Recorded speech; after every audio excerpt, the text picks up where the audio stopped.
88.6 Lindsay Valley FM. And we welcome again Bobby Kidd. Thank you very much for that brilliant performance. Absolutely love that track. I think I'm really going to like the EP that you're going to have coming out very soon, Bob. Yeah, that was a song called Why. Yeah, that one acoustically and the EP version, yeah, they're a bit worlds apart. So it's an interesting mix of pop rock in that song. So I'm looking forward to that one. That one really just gets the adrenaline going. It certainly does. Speaking of songs, are you thinking of putting like a music video together? Yeah, well, I'd love to. Again, going back to budget, you know, it just comes down to, you know, if the budget allows it, then I'd definitely like to put something Even if together. it's just a teeny... Look, it's not so much. I'd love to do, you know, a couple of songs. It's more a case of how high quality do you go. I mean, that's the only thing. So, but look, we are looking into it, and yeah. So I'll let people know as soon as something like that does appear. You know, I've got the MySpace, so Sure. It will be available. Okay. Now, we were speaking earlier on about producers and so forth, and I believe you're working with a man named Lindsay. Lindsay Rhymes from Sydney, yes. From Sydney. Okay. You obviously worked with him. Now, explain the role of Lindsay. He's a producer. What does the producer do? Well, Lindsay, or producer does things. Lindsay sat on his behind and did nothing. no. Producer, you know. As all musicians do. Oh no, that's terrible. Producer's like a director for films. So director in films directs the actor to look in this camera and this angle, say deliver this line that way and do that. So I guess the producer does the same to an artist or a band. He recommends things. At the end of the day, it depends on which artist you are and how high up you are. So if you're a big rock band like U2, producer will have a say to a point, but Bono and The Edge, I guess, ultimately will have the final say because that's Bono and The Edge and they've been around long enough. Someone like myself, you would think that someone as talented and respected in the industry like Lindsay pretty much can hear a song and say, okay, I think this part should go here, I think you should deliver this line like this, and obviously to make it better. At the end of the day, it's all about making the song sound better. And that's the bottom line. So whether it comes from a producer, it could be the cleaner walking past outside and go, I don't like that part. And you sit there scratching your heads going, why not? You know, and, you know, that didn't happen, but I mean, that's just an example, you know. So his role is really to get the best out of me, vocally, get the best out of the song, musically, and out of the musicians as well, So it is very important to have a producer on board. For sure. The biggest problem is, you know, I used to produce my own work in the early days, and you look back at them now and you make the wrong choices, wrong drum sound, wrong production, wrong guitar sound.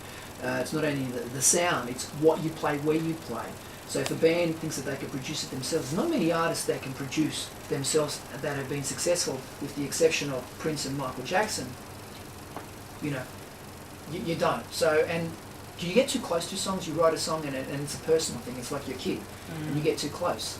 So you need someone from outside who has no emotional attachment to it to say, guys, yeah, I know you like it, but this isn't working.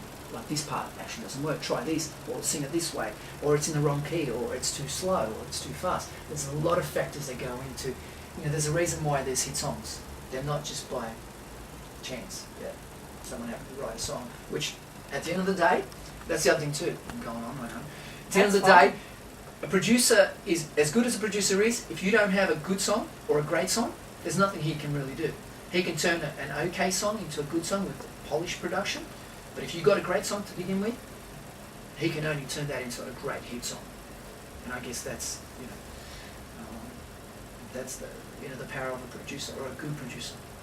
Is it hard to exchange ideas, like bounce off each other, and is it easy, is it hard to, you know, also get criticism from a producer as well? Ego, you got to leave it at the door. That's hard. You know, I've had my ego bruised.